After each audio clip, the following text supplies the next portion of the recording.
Some people are marked by God from the very beginning, long before they understand what it means to be chosen. From childhood, there's something different about them, something that sets them apart, even if they can't explain it. Maybe that's you. Maybe you've always felt like you didn't belong, like the world was speaking a language your soul couldn't quite understand. While others laughed without worry, you carried a quiet depth, an emotional awareness that made you feel the pain around you even when no one said a word.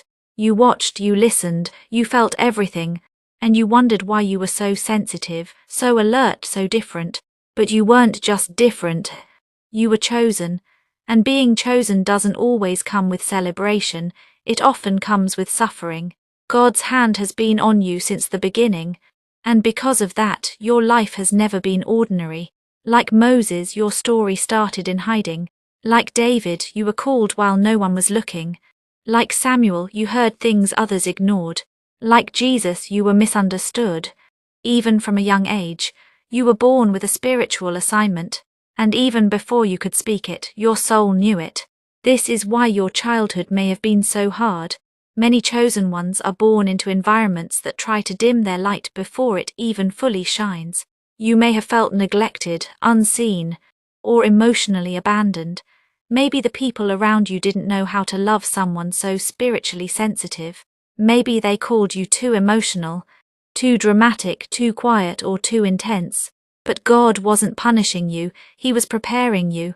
The very things that made you feel different were signs of your divine purpose. You weren't meant to blend in. That deep inner knowing, the way you could feel people's energy, the dreams that spoke louder than reality, the invisible weight you carried, it was all part of the calling. The world didn't see it, but heaven did. Your pain had purpose, the rejection, that was divine protection, the betrayal, that was redirection. Every tear was watering the roots of something eternal within you. While others were being celebrated on the surface, God was shaping you in silence. He was strengthening you through adversity, developing your discernment, and teaching you to depend on Him alone. It's no accident that you often felt like an outsider. Chosen ones are rarely embraced early. Their light makes others uncomfortable, especially those still walking in darkness. But your isolation was sacred. It taught you how to walk with God when no one else understood. It taught you how to hear His voice in the quiet, how to trust Him in the confusion, how to grow even in the shadows. What you thought was punishment was preparation.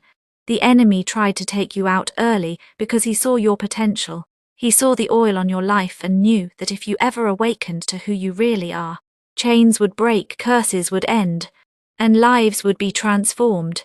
That's why you were attacked before you even understood the battlefield. But the good news is this: what God has anointed, no one can cancel. What He has started in you, He will finish. Your story doesn't end in pain. It begins there, but it blossoms in power. Now is the time to remember who you are, not who the world told you to be, not who fear shaped you into, but who God whispered you were before the world ever tried to define you. You are chosen not by accident, not as a backup plan, but on purpose. The fire in you may have flickered, but it was never extinguished. You are being called to rise again, not as who you used to be, but as who you were always meant to be. Stronger, wiser, anointed, awakened. You were never too sensitive, you were spiritually tuned. You were never too emotional, you were divinely aware. Everything that made you feel different was a sign that you were never meant to be average. You were set apart, you were called to carry light, to speak truth, to walk in power. You are still the one,